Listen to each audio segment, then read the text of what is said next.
novembre 2020, mesdames, messieurs, bon après-midi et bienvenue aux 13h sur Reflet d'Afrique Télévision. Voici les titres du journal. Les acteurs de la filière cimenterie se sont réunis jeudi et vendredi dernier pour une séance de travail dans la capitale économique Douala. Au cours de cette réunion présidée par le ministre des Mines, de l'Industrie et du Développement technologique Gabriel Dodo Doké, en présence du président de la Chambre de commerce, de nombreuses résolutions ont été prises pour améliorer ce secteur. Près de 6,5 millions de Burkinabés ont voté hier 22 novembre pour élire leur nouveau président et les députés de l'Assemblée nationale. Des élections présidentielles et législatives tenues dans le contexte d'une spirale de conflits et des crises humanitaires dans le monde. Voilà pour les titres, les détails dans un instant. Prélude aux prochaines élections régionales prévues le 6 décembre 2020, le Rassemblement démocratique du peuple camerounais, en abrégé RDPC, parti politique au pouvoir, a lancé hier dimanche 22 novembre 2020 des campagnes électorales dans la région du Nord-Ouest à Bamenda. L'ancien premier ministre Philemon Yan a salué le statut spécial conféré aux régions anglophones du Cameroun en crise. Il a décrit le lancement de cette campagne électorale dans le Nord-Ouest comme un gâteau de la décentralisation. Avec plus de 1050 conseillers sur 1088, le RDPC s'est joint à d'autres acteurs politiques sur tout le territoire national pour lancer des campagnes en vue des élections régionales du 6 décembre 2020. Suite à l'explosion d'une bombe artisanale le 18 novembre dernier à Douala 4e qui a fait 2 blessés graves, le gouverneur de la région du littoral Samuel Dieudonné, Iva Diboa, a rendu public un communiqué dans lequel il interdit le port de sacs à dos dans les bars, restaurants et supermarchés de sa zone de commandement dans le but d'assurer la sécurité des personnes et des biens. Carole Nougoua pour les détails. La sécurité est une affaire d'organisation et non de moyens. Le gouverneur de la région du littoral l'a bien compris. C'est pourquoi après l'explosion d'une bombe artisanale le 18 novembre 2020 au niveau du carrefour des rails au lieu dit entre Bonendal et dans le 4e arrondissement, il a rendu public le 20 novembre dernier, soit 2 jours plus tard, un communiqué radio-presse dans lequel il porte à la connaissance des populations de son ressort de commandement que le port de sacs à dos est strictement interdit dans les bars, les restaurants et les supermarchés. Une mesure qui vise à assurer la sécurité des personnes et des biens dans les lieux à forte concentration humaine. Par ailleurs, le gouverneur a invité les populations à la plus grande vigilance et à signaler auprès des autorités administratives et des forces de maintien de l'ordre la présence de tout paquet suspect ou abandonné. Une sortie du gouverneur que l'on pourrait questionner à plus d'un titre. Compte tenu de la mentalité des Camerounais, est-ce que les usagers ou les responsables des 10 endroits subventionnés respecteront cette mesure du gouverneur? Qu'adviendrait-il à ceux-là qui ne s'y conformeront pas? Pour accompagner cet interdit du gouverneur de la région du littoral, il faut une réforme sécuritaire afin qu'elle soit efficace. En plus de cette mesure qui interdit le port des sacs à dos dans les bars, les restaurants et supermarchés dans la ville de Douala, les services de gendarmerie en collaboration avec les services de police devraient se focaliser sur le renseignement. Les usagers, quant à eux, sont appelés à plus de civisme et de maturité.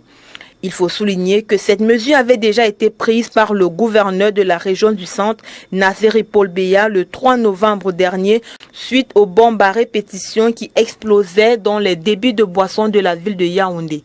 Les gouverneurs qui avaient reçu du ministre de l'administration territoriale des instructions formelles en cette fin d'année ne devraient pas se limiter à ces interdits de port de sacs à dos dans les lieux publics, mais devraient également autoriser les fouilles des sacs à l'entrée des villes, mais aussi les fouilles des sacs afin de les disposer dans les casiers adéquats avant l'entrée de ces lieux publics. La décision de boycotter toutes les sessions dans tous les tribunaux du territoire national intervient après une session extraordinaire du Conseil de l'ordre des avocats convoquée par le président par intérim Bikouna Claire ainsi que par certains membres de l'exécutif et le président de l'Assemblée générale du barreau le 13 novembre 2020.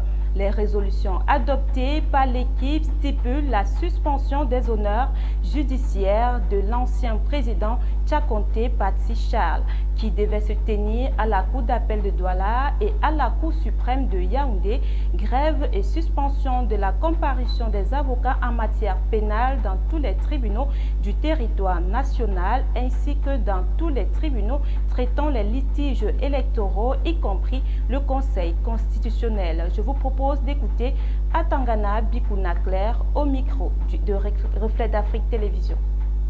Le Conseil de l'ordre, je le rappelle, nous l'avons dit dans le communiqué qui est sorti du dernier Conseil, se réunira le 1er décembre 2020 pour examiner toutes ces questions et en particulier cet abcès de fixation qui semble se former sur la question des rapports entre avocats et magistrats.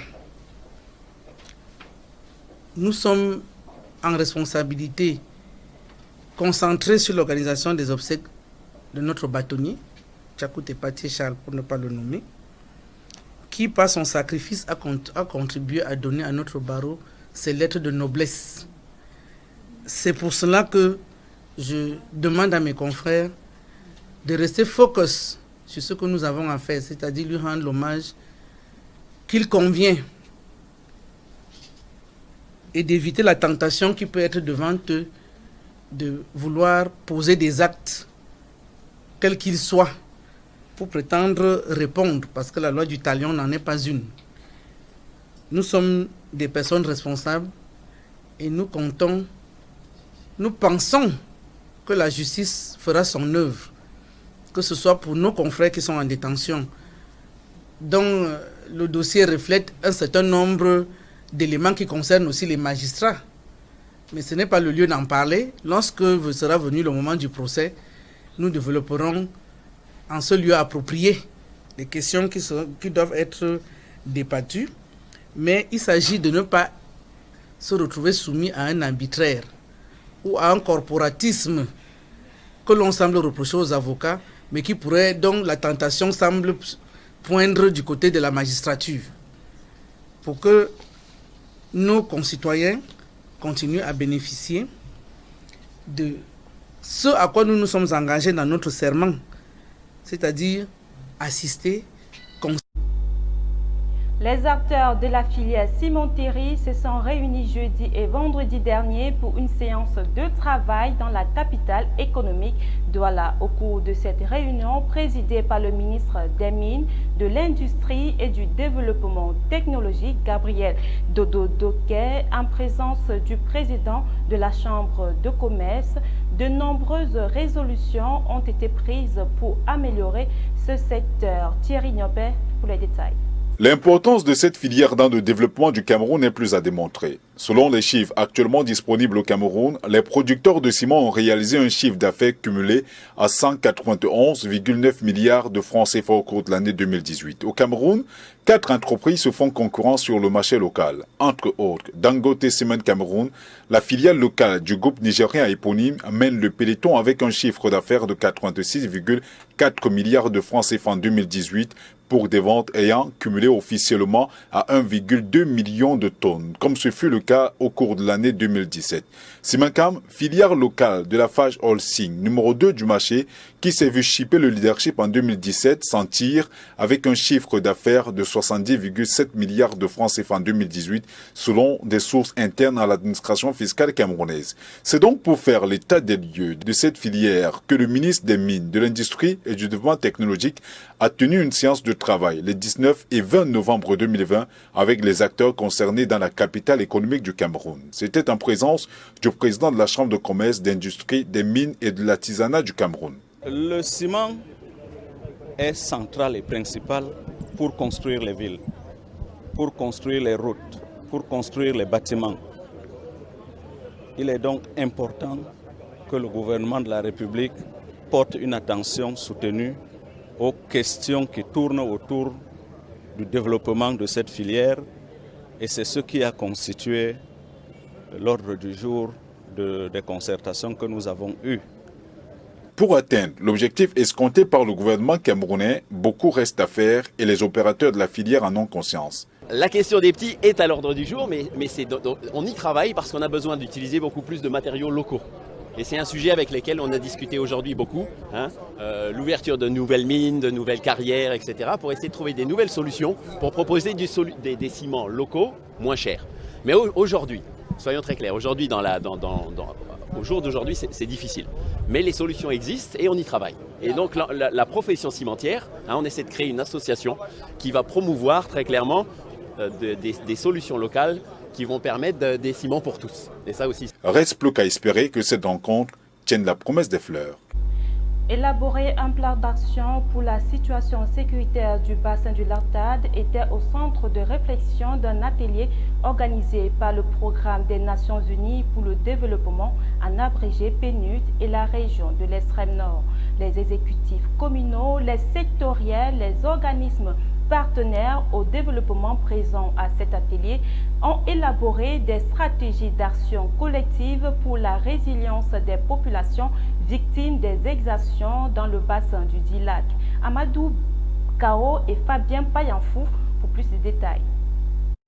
Depuis 2013, la région de l'extrême nord est en proie à plusieurs crises humanitaires, au rang desquelles l'extrémisme violent de la secte terroriste Boko Haram dans le bassin du lac Tchad. En réponse à cet état des lieux, le Programme des Nations Unies pour le développement et la région mobilise les stratégies pour une réaction collective. La rencontre d'aujourd'hui est une rencontre plus qu'importante, parce qu'elle rentre dans le cadre de la mise en œuvre de la stratégie régionale de stabilisation, de redressement et de résilience des zones affectées par le phénomène Boko Haram. Au cours de cet atelier de consolidation du plan d'action territorial de mise en œuvre des stratégies pour la stabilisation du bassin du lac Tchad, les participants qui se recrutent parmi les collectivités territoriales décentralisées, les sectoriels et les organismes actifs dans la région ont été édifiés sur l'impératif d'une résilience collective pour une stabilisation concrète sur le théâtre des opérations. L'objectif, en fait, c'est d'avoir un plan qui peut bénéficier de ce qu'on appelle l'appropriation locale, mais aussi nationale. Un plan à travers lequel nous tous nous pourrons nous reconnaître, un plan à travers lequel nous pourrons ajouter quelque chose dans le changement en termes de vie des populations qui sont affectées par ce phénomène. En commission, les groupes de travail ont planché sur le redressement économique, l'assistance humanitaire, l'éducation, les violences basées sur le genre, l'emploi et la formation professionnelle. Ceci pour l'atteinte des objectifs visés par la CBLT. De violentes manifestations ont eu lieu au Brésil contre le géant français de l'économie Carrefour. Des agents de sécurité d'un de ses magasins a été battu à mort par un homme noir devant les caméras, et du côté du Burkina Faso, après être passé aux urnes dimanche dernier lors du double scrutin présidentiel et législatif, les citoyens burkinabés espèrent à travers leur choix à un changement à la tête du pays. Blanchard Thierissop. Les citoyens du Burkina Faso ont été appelés hier dimanche aux urnes à l'occasion du double scrutin présidentiel et législatif. Le président sortant, Rorma Christian Kabore, qui tente de briguer un second mandat, est challengé par une dizaine de candidats issus de l'opposition.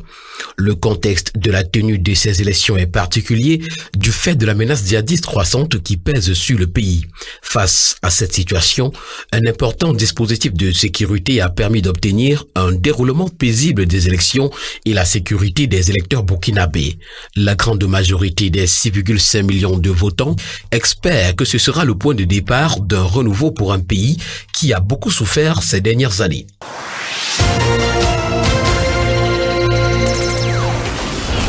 En Amérique du Sud, le Brésil a été secoué par une vague d'indignation le week-end dernier suite au décès d'un homme noir jeudi soir, battu par des agents de sécurité blancs du magasin Carrefour à Porto Alegre au sud du pays.